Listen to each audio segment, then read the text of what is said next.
Police কোনো দলের বা গোষ্ঠীর লাঠিয়াল বাহিনী নয়, দলীয় প্রভাবমুক্ত এবং মানবিক সংস্থা হিসেবে নিজেদের গড়ে তোলার তাগিদ দিয়েছেন স্বরাষ্ট্রমন্ত্রী সালাউদ্দিন আহমদ। একই সঙ্গে তিনি দুর্নীতির বিরুদ্ধে জিরো টলারেন্সের কথাও জানান। রোববার রাজশাহীর সারদা পুলিশ একাডেমিতে ২৭তম বিসিএস ব্যাচের সমাপনী কুচকাওয়াজে প্রধান অতিথি হিসেবে যোগ দেন। এ সময় তিনি চেইন অব কমান্ড বজায় রেখে বৈষম্যহীন সমাজ গঠন, আইনের শাসন প্রতিষ্ঠা এবং মানুষের সেবক হিসেবে পুলিশ বাহিনীকে গড়ে তোলার নির্দেশ দেন।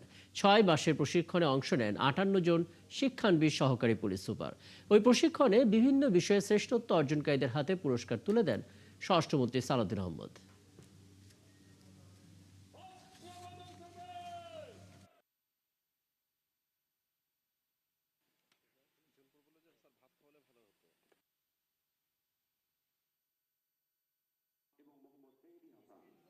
পুরস্কার বিতরণে সহযোগিতা করবেন বাংলাদেশ।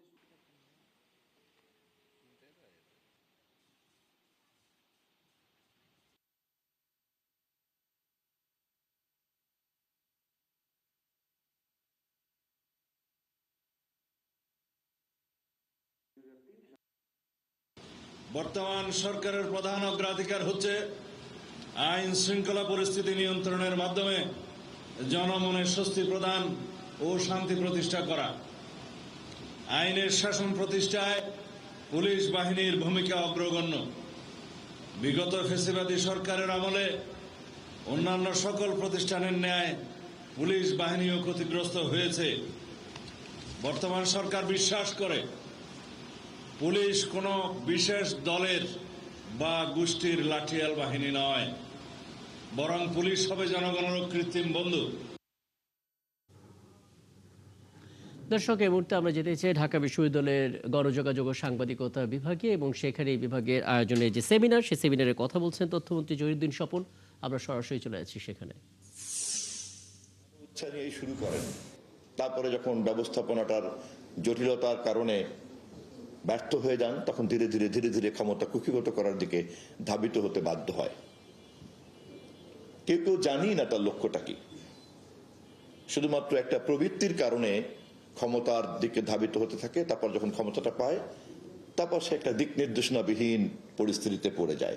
ইতিহাসে এমন অনেক জনপ্রিয় শাসককে আমরা দেখেছি, ক্ষমতায় যাওয়ার আগে জনপ্রিয়তার তুঙ্গে উঠেছেন, ক্ষমতায় যাওয়ার খুব স্বল্প সময়ের মধ্যেই গড়াতে গড়াতে আবার সাগরের অতলে অধঃপতিত হয়েছেন। একেবারে সুনির্দিষ্ট লক্ষ্য নিয়ে রাষ্ট্র এবং ক্ষমতাকে ধারণ করা, কারণ ক্ষমতা ছাড়া তো আর এই কাজটা করা যাবে না। সমাজকে দেয়া দান, সেবা করা, এর পরিবর্তন, সংস্কার, সময়ের সঙ্গে তাল মিলিয়ে সভ্যতার সবচেয়ে গুরুত্বপূর্ণ উপাদান হিসেবে কাজ করা, এর জন্য তো ক্ষমতা লাগবেই, রাষ্ট্র তো লাগবেই। তো রাজনৈতিক প্রক্রিয়া সামগ্রিকভাবেই এই পুরো বিষয়টি নিয়েই রাজনৈতিক প্রক্রিয়া, এবং সে কারণেই এটা একটি সমাজ বিজ্ঞান। সে কারণে এটা যেমন কেবলই সাহিত্য নয়, তেমনি এটা কেবলই কিন্তু পিওর সায়েন্স নয়, সমাজ বিজ্ঞান।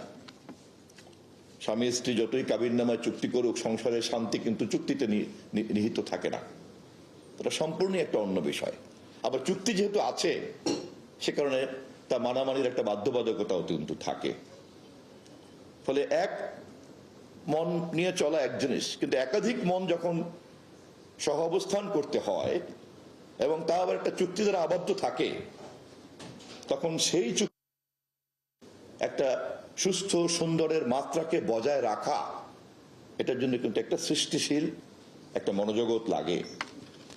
একটা সংসারকেও যদি আমরা একটা প্রতিষ্ঠানের ইউনিট হিসেবে দেখি, এবং তার যদি সর্বোচ্চ একটা ইউনিট হিসেবে আমরা রাষ্ট্রকে দেখি, তাহলে আমরা কিন্তু বুঝতে পারবো যে কোনো প্রতিষ্ঠানকে সংহত রাখা এবং সেটাকে একটা শুভ উদ্দেশ্যে ধাবিত করা এবং সেই প্রবাহকে নেতৃত্ব দেওয়া, এটার জন্য কিন্তু একটা আলাদা এক ধরনের দক্ষতা, যোগ্যতা লাগে। সম্ভবত এটাকেই নেতৃত্ব বলে। আমরা ঢাকা বিশ্ববিদ্যালয়ের গণযোগাযোগ ও সাংবাদিকতা বিভাগে ছিলাম, এবং সেখানে বিভাগ দিবস উপলক্ষে এই বিভাগটি সেমিনারের আয়োজন করেছে, এবং সেই সেমিনারে কথা বলছেন এই মুহূর্তে তথ্যমন্ত্রী জহিরুদ্দিন স্বপন। আমরা কিছুটা সময় ছিলাম সেখানে, এবং নিশ্চয়ই এই বিস্তারিত থাকবে আমাদের পরবর্তী সংবাদ সংযোগগুলোতে। শিরোনামে বলছিলাম, পুলিশের যানবাহন লক্ষ্য করে রাজধানী সহ সারা দেশে সম্ভাব্য নাশকতার আশঙ্কায় সর্বোচ্চ সতর্কতা জারি করা হয়েছে। শনিবার রাতে এক জরুরি বার্তায় এই নির্দেশনা দেয় পুলিশ সদর দপ্তর। উগ্রবাদী সংগঠনের সদস্য বা দুষ্কৃতকারীরা পুলিশের জিপ, পিকআপ, বাস সহ বিভিন্ন যানবাহনের উপর হামলা চালাতে পারে। গোয়েন্দা সংস্থার এমন তথ্যের ভিত্তিতে মাঠ পর্যায়ে সব ইউনিটকে তাৎক্ষণিক নিরাপত্তা ব্যবস্থা জোরদারের নির্দেশ দেওয়া হয়। সেখানে বলা হয়েছে, পুলিশের যানবাহনের নিরাপত্তা নিশ্চিত করতে কোনো ধরনের শিথিলতা বা অবহেলার সুযোগ নেই। বিশেষ করে কর্তব্য পালনের সময় এবং ডিউটি শেষে পার্কিং করা যানবাহনের নিরাপত্তা নিশ্চিত করতে সর্বোচ্চ সতর্কতা নিতে বলা হয়েছে। দর্শক, আপনারা জানেন, রাজধানীর শাহবাগে জাতীয় জাদুঘরের সামনে আজ থেকে লাগাতার অবস্থান কর্মসূচি শুরু করেছিলেন সরকারি প্রাথমিক বিদ্যালয়ের সহকারী শিক্ষক পদে সুপারিশপ্রাপ্তরা, এবং সেই আন্দোলনকারীদের একজন এই মুহূর্তে কথা বলছেন। আমরা সরাসরি চলে যাচ্ছি সেখানে। বিপক্ষে না, আমরা প্রশিক্ষণকে সাধুবাদ জানাই।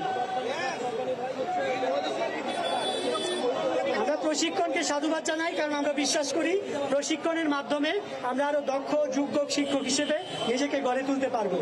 এবং আপনাদেরকে আরেকটি কথা জানিয়ে দিতে চাই, আমাদের প্রাথমিক ও গণশিক্ষা মন্ত্রণালয়ের মাননীয় প্রতিমন্ত্রী মহোদয় প্রাথমিক শিক্ষা ব্যবস্থায় যে পরিবর্তন আনতে চেয়েছেন সেটি ইতিবাচক। আমরা ইতিবাচকভাবে সেটিকে দেখছি। এবং আপনারা জেনে থাকবেন, আমাদের মধ্যে প্রায় 70% পাবলিক বিশ্ববিদ্যালয়ের শিক্ষার্থী। আমরা এখানে প্রাথমিক শিক্ষার যে উন্নতিকরণে সরকারের সাথে কাঁধে কাঁধ মিলিয়ে আমরা কাজ করে যাব। এখন আপনাদের কর্মসূচি আপনারা কি চালিয়ে যাবেন নাকি আজকে স্থগিত 4 তারিখ দিলে চলে যাবে? আমাদের এখনো সিদ্ধান্ত হয়নি, আমরা আলোচনা করছি। আমাদের একটি প্রেস ব্রিফিং আছে। আমাদের আজকে দুইটি প্রতীকী কর্মসূচি আছে। একটি হচ্ছে আমাদের লাল ফিতা 2 হাতে বাঁধা, মুখে বাঁধা থাকবে, আমাদের হাত মুখ বাঁধা, সেটা প্রতীকী কর্মসূচি। আমরা তো সরকারের অংশ, আমরা চাইলেই কিছু করতে পারি না, কিছু বলতে পারি না, এবং আমরা কখনো বিশৃঙ্খলা করতে চাইও না। এটা প্রতীকী কর্মসূচি হবে। আরেকটা হচ্ছে, আমরা চেয়েছিলাম কত শিশুদের একটা ক্লাস নিতে। আমরা যেহেতু আমাদেরকে এখনো 2 মাসের একটা সময় দেওয়া হয়েছে। আপনাদের সাথে প্রশাসনের লোকজন 2-3 দফায় কথা বলে গিয়েছে। প্রশাসন থেকে আপনাদেরকে আসলে কি জানানো হয়েছে? প্রশাসন থেকে এখন বলা হচ্ছে 2 অক্টোবর যে শুক্রবার ডেটটা আছে, ওনারা চেষ্টা করছে সেটা অফিস ডেতে, মানে কর্মদিবসে নিয়ে যেতে। এই ডেটটা আরেকটা নোটিশ আকারে আমাদেরকে।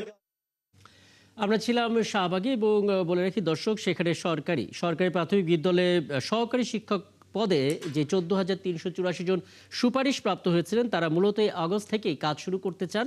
সেই দাবিতেই তারা আন্দোলন করছেন। আন্দোলনকারীরা কথা বলছিলেন, নিশ্চয়ই পরবর্তীতে আরও বিস্তারিত থাকবে। ফটিকছড়ি থানার 2 মামলায় চট্টগ্রামের শীর্ষ সন্ত্রাসী ডেভিড ইমনের 10 দিনের রিমান্ড মঞ্জুর করেছে আদালত। বিস্তারিত আমরা জানতে চাই। যুক্ত হচ্ছেন চট্টগ্রাম থেকে সহকর্মী প্রণবেশ চক্রবর্তী। প্রণবেশ, অনেকগুলো মামলার কথা আমরা শুনতে পাচ্ছি ডেভিড ইমনের, যেহেতু তিনি শীর্ষ সন্ত্রাসী। ঠিক কোন কোন মামলার প্রেক্ষিতে রিমান্ড চেয়েছে পুলিশ? কয়টি মামলার রিমান্ড এখনো শুনানি চলছে? আইনি প্রক্রিয়া আসলে সামনের দিকে কিভাবে এগোবে একটু জেনে নিতে চাই প্রণবেশ আপনার কাছ থেকে।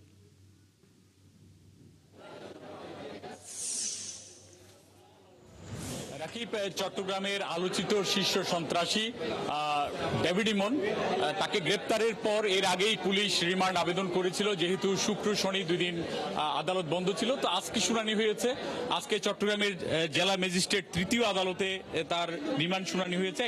তার মধ্যে একটি হচ্ছে ফটিকছড়ির জামাল হত্যা মামলা। সেই হত্যা মামলায় 164-এ তার নাম এসেছে এবং তারই ধারাবাহিকতায় আজকে শুনানি, এবং সেই শুনানিতে তার জন্য 7 দিনের রিমান্ড চেয়েছিল পুলিশ। শুনানি শেষে আদালত 5 দিনের রিমান্ড মঞ্জুর করেছে। একইভাবে একই থানায়, অর্থাৎ ফটিকছড়ি থানায় আরেকটি অস্ত্র মামলায় তার জন্য 7 দিনের রিমান্ড চেয়েছিল পুলিশ। সেই মামলাতেও 5 দিনের রিমান্ড মঞ্জুর করেছে আদালত। এর পরবর্তীতে পার্শ্ববর্তী আরেকটি কোর্টে তাকে তোলা হয়, এটি হচ্ছে হাটাজারি থানায়। যে এই মামলাটি হচ্ছে ডেভিড ইমন তার মোবাইল ব্যবহার করে, সিম ব্যবহার করে বিভিন্ন জনকে হুমকি দিত চাঁদার জন্য। সেই মামলায় তাকে হাটাজারি থানায় তোলা হয়, এবং হাটাজারি এই মামলায় আদালত তাকে সৌনেরিস্ট অর্থাৎ গ্রেপ্তার দেখিয়েছে, এবং এর মধ্যে তাকে আদালত থেকে পুলিশ কাস্টডিতে নিয়ে যাওয়া হয়েছে ডেভিড ইমনকে। তো এই আলোচিত মামলাগুলোতে তাদের পরবর্তী যে রিমান্ডে তাকে তোলা হবে, জিজ্ঞাসাবাদ করা হবে, এবং জিজ্ঞাসাবাদে পুলিশ কাস্টাডিতে নিয়ে যাওয়া হয়েছে এবং আপনি বলছেন খুব সম্ভবত প্রতারণার মামলাটাকে আগে রাখা হচ্ছে, তারপর ধাপে ধাপে হয়তো আইনি প্রক্রিয়া এগোবে। নিশ্চয়ই আরও কথা হবে পরবর্তীতে আপনার সঙ্গে। প্রণবেশ চক্রবর্তী চট্টগ্রাম থেকে যুক্ত হয়েছিলেন। চলছে সংবাদ সংযোগ, সরাসরি সংবাদ অনুষ্ঠান দেখতে চোখ রাখুন একাত্তরের ফেসবুক পেজে এবং সাবস্ক্রাইব করুন একাত্তর ইউটিউব চ্যানেল। থাকুন একাত্তরের সাথে।